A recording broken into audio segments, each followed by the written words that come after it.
Mr. Winston Stone, Chairman of Proceedings, Chairman of the Board of Directors, Mr. Stanley Dunwell, other presenters, and distinguished guests, ladies and gentlemen, good morning. Thanks to the NC TVET for inviting me, a representative of PCJ, to share some of my thoughts with you today on this important subject matter. The theme around which your deliberations are centered today, workforce growth and development, TVET as the economic driver, is indeed very close to my heart, pun intended. For the past 13 years, because of my interest in academia and national development. It was Jang Ho Kim, President of Korea Research Institute and Vocational Education and Training, Korea, who in 2006 said, "In today's rapidly changing knowledge economy, TVET is increasingly regarded as the key to improving the competitiveness of workers and helping countries achieve sustainable development." The question is, what is sustainable development? My presentation today will be divided into 3 parts, and for each I will take about 3 minutes. Firstly, a broad understanding of sustainable development. Then,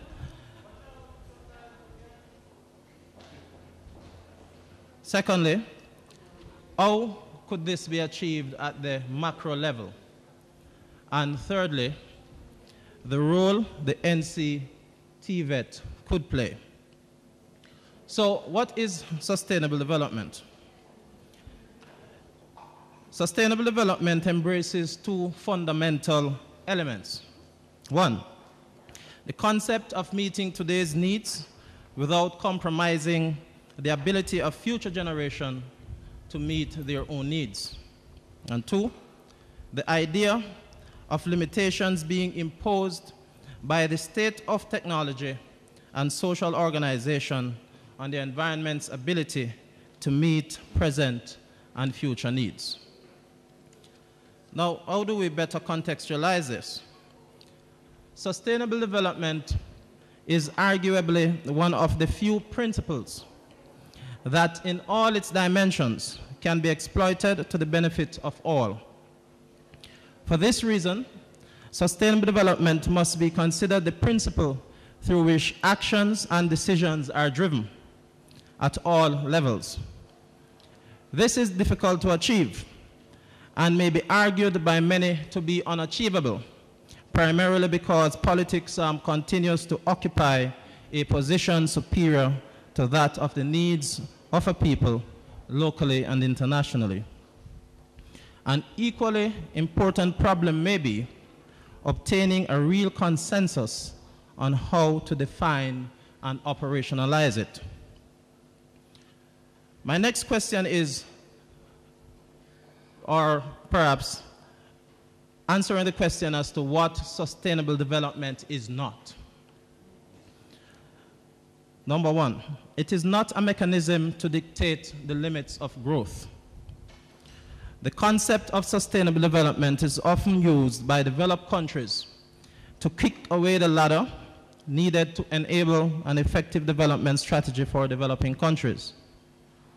It was Mugoleta who in 2004 said, and I quote, "First, they trod a path to industrial and economic development at the expense of the rest of the world and the environment.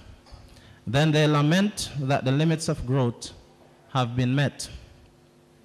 2, it is not a neo-colonial fad. Constraints imposed by developed countries on developing countries oftentimes inhibit development and are seen to be neo-colonialistic. It appears that developed countries give too much importance to environmental protection in developing countries whilst ignoring much of their own. And thirdly, it is not able to accommodate fractious, non-cohesive conduct and cognitive biases. Our ability as a people to support a single important program in the interest of this nation is often brought into focus. Our ability to develop and implement any program must be driven by policy, derived by consensus and supported by all stakeholders.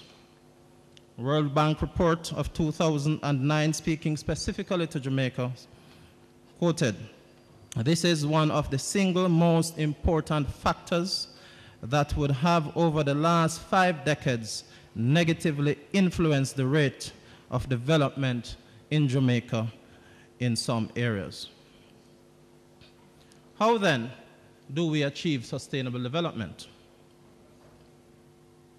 In an effort to achieve sustainable development, one of the first and most important goals is to ensure that the society is creating the wealth needed to reach acceptable living conditions.